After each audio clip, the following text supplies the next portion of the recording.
Today we're talking a little bit further about our torso, which at this point now means we will have covered almost all parts. So to talk a little bit further about what we mean by torso, we also use the term core, which is really anything from our shoulders to our ribs, our back, our abdomen, our hips, or our pelvis. All of these things are part of our torso or our core.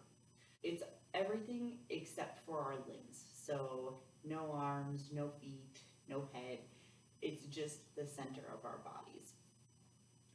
Today, we're going to be finishing up talking about our torso and core by talking about our hips and our pelvis. So we again can have a neutral position where our hips don't move and they're just square. When we release our hips go back. When we contract, our hips go forward. Now, in ballet, we always want to make sure that our hips are square and neutral forward. But in jazz and hip hop and sometimes tap, we need to be able to contract and release. Our hips can also go side to side, so to the right and to the left, and the focus is just on the hips.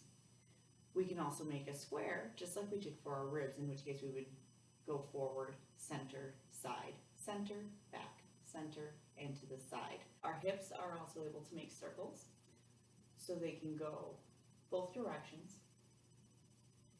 In hip hop and jazz, sometimes we may add a heel lift and other isolations in there.